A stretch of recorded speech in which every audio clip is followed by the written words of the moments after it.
पर्यंत माणूस बुडताय। बंद झालंय आज कारखान्यात गेलाय का? पूर्ण कारखाना पण बिडी वगैरे सगळं खराब झालंय। तंबाखू वगैरे सगळं खराब।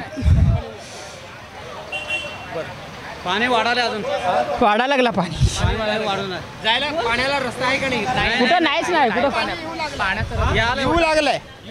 सकाळी कमी होतं पाणी।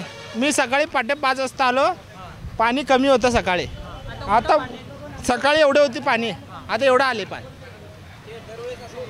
नाही पहिली बार आहे। हां पहिले होता पाणी आत गेलं पडला ना, दर वेळेस असंच होतं, पूर्ण ब्लॉकेज होत आहे।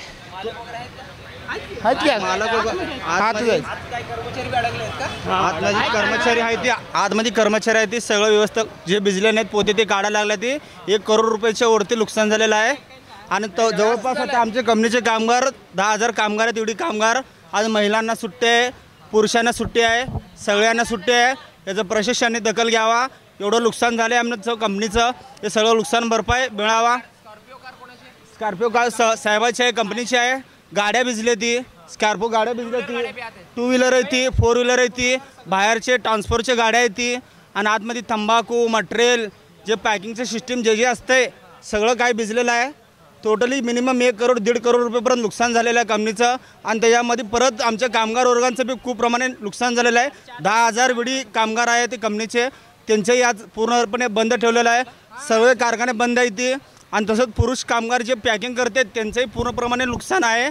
त्यांनाही दोन्ही सेंटरमध्ये पूर्णपणे बंद ठेवलेलं आहे। त्यानंतर आता जर 3-4 दिवसपर्यंत पाणी जाऊ शकत नाही, कारण तिथपर्यंत पूर्ण कोपरा पूर्ण सगळं लाईट वगैरे सगळं बंद आहे पूर्ण। एक सकाळी तर एका कामगाराला अत्यक्ष शॉक लागलेला होता, तरी तो तोडक्यामध्ये बसवलेला आहे। तरी अशा घटना होऊ नये, तरी पण प्रशासनाने कोणी इकडे दखल घेत नाही। देसा बिडी कामगार म्हणजे कोणी प्रशासनात 10-15 हजार बिडी कामगार काम करतात, तरी प्रशासन कोणीही दखल घेत नाही। हे दृश्य तुम्ही पाहू शकता देसाई विडी कारखान्याचे अक्कलकोट रोडमध्ये या ठिकाणी काही कर्मचारी येतानाचं आपल्याला दिसत आहे। आणि त्यानंतर काही 2 व्हीलर आहेत ते पाण्याखाली गेलेले आहेत, 4 चाकी गाडी गेलेली आहे आणि जे विडी माल नेणारे ते ट्रक देखील पाण्यात गेलेले आहे। आणि एकंदरीत ही दृश्य तुम्ही अक्कलकोट रोड येथील देसाई बिडी कारखान्याची दृश्य तुम्ही पाहू शकता। काल झालेल्या मुसळधार पावसामुळं या ठिकाणी बिडी कारखान्याचं देखील लाखो करोडो रुपयांचं नुकसान झाल्याचं एकंदरीत आपल्याला पाहायला मिळत आहे। झहूर साहेबसोबत अकबर बागवान लोक